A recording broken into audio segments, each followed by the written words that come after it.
Hi, my name is Matt Carroll with World Class Coaching with the Helpman Academy Sports Coach 2024.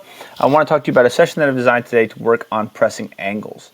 So we're going to work on several different angles of attack here, different ways we want our players to press, how their pressing angle will affect the decision making of the defender, but also the attacker. And so we're going to kind of run through that with this session. So where I would start here, I have this all set up, but just a simple rondo, two guys in the middle. 4 or 5 guys on the outside, just passing the ball around, and then 2 in the middle trying to win the ball. And what we're going to work on here is just that concept of pressure cover. We're going to talk about cutting off angles. So essentially, if we're not on the rondo here, but player here is player A, the pressing player is here. The cover player should be here. So in the ball, they're forcing them. We talk about our front foot should be outside of this player. All right, so that their job is they can't make them go this way. If they come to the middle, both sides can collapse, and it kind of springs the trap. So this player has to go either this way or this way. This way, we're not going to let them go. We're going to force them this way, and the cover is going to snap the trap here. So those are some of the things we're going to be working on in our rondo, and just talking about those basic concepts and getting them associated with how their angles can work. So basically, we're letting them play defensively, and then we're going to move into more of a practice of that and talk about those angles before we go back into a game at the end. So here we have yellow versus black, very simple 1v1. Okay.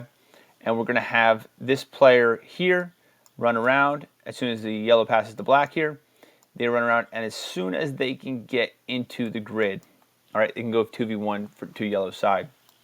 And what we're looking for them to do here is we're looking for this initial player to delay and push wide. All right, force the player out in black over here. So when the player in yellow is able to get over here, they can get into a pressure cover situation. So we're working a little bit of fitness. We're working on a little bit of tempo. We're working on a little bit of the intensity that we need for pressing. So that's kind of the initial version of it, and we're talking about how can we trap this one player and create this 2v1 disadvantage for them. Now, the next stage could be it's here, so it's back pressing. So yellow past the black, this player runs around, and they're pressing them from behind here. So maybe they got beat, the line got broken, and they're recovering. All right, and how can we communicate those types of things and push them wide and get a sneaky win here without fouling? And the other thing, the next stage would be we could add a second player, one for black on the outside, and it's a race, all right, to see who can get across first and create that numerical overload and go from that moment of transition of defending 1v1, maybe 2v1, now it's 2v2, and seeing those different transitions of how to defend. So we go rondo, v1. Next we'll move to foursquare. So this game, I've actually never set it up on grass. We used to have a situation where if it rained, they would take a leaf blower out, and we couldn't get on the fields, but they'd take a leaf blower to the tennis courts, and the tennis courts would be dried off enough that we could go and play foursquare. And essentially what would happen is it didn't matter the middle because we had the nets, and the nets kind of created a situation for us that worked for this game. So you have stick in the middle. We had the nets, so you just do it there. You create 4 grids. With the tennis courts, it was really helpful because it was long this way and short the short way. So it created the situation of playing short or trying to break a line. So we have a player here. This is their box.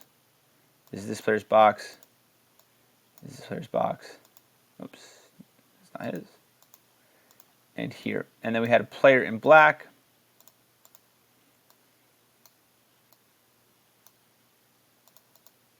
On each corner here. And the ball over here. And so what we got here is we're passing back and forth. So only the player who the ball is in their grid can press. So yellow comes out here and presses. And bang, this player plays over here. What needs to happen is this player needs to make every effort to start jogging back. Right? We talk about they have to be moving. You'll see guys kind of cheating here, but you don't want to stand there. But they have to make some effort to start moving backwards towards their stick. And as soon as that ball crosses this imaginary line, this player then can press. All right? And now you can't go forward, but you can start cheating and anticipating that, hey, this ball is going to be coming down line because the press is coming this way. So all 4 players are now looking at the angles in which the ball is being played, looking at the angle of the press, and trying to make a decision based on that. Now, black can go 1v1 and they go anywhere in this grid. They can do whatever they want. But generally speaking, because the pressure is so tight, you're going to see a lot of quick passing. So if this player is starting already to make this pass here, now they can't leave till it's there, but they can start getting their body shape ready. So when that ball does pass, they're able to meet the ball in contact and jump the player in black. So if they're able to win the ball, just kind of like a rondo, the player in black would move out here and the player in yellow would move out here. Again, if it's shorter on these short sides, what it creates is a lot of quick tempo. But if you go too long there, all right, this player only goes back this far, pass again. Only goes back this far, pass again. Only goes back this far. Now the player's all the way up. They have to make an effort to get back, but if the passes are too quick, they don't have time. As long as they're making an effort to go back, they're good at what they're doing. So it forces them to play long. So it's talking about the movement of the ball. It's keeping it a little bit structured. It's pretty simple reads of what's going to happen. It's going to go left. It's going to go right. They can't go through the middle or anything like that. But it's talking about forcing angles and helping the next player on anticipate where the ball is going to go.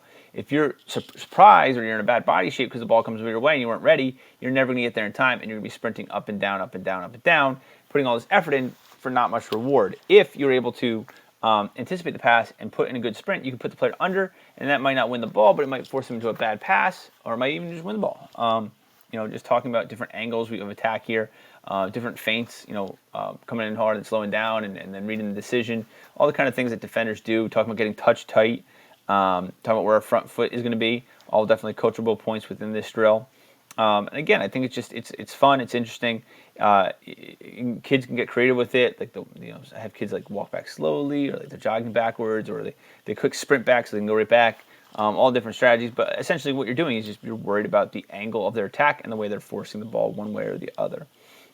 From here, I'd go into a scrimmage and really work on that pressing opportunities, pausing if we see some situations where we could have went, we could have doubled, or I'll have players all the time that I'll force the player sideline, but the way the transition into the ball, like that wouldn't really make sense because we're still transitioning over from the right side to the left side.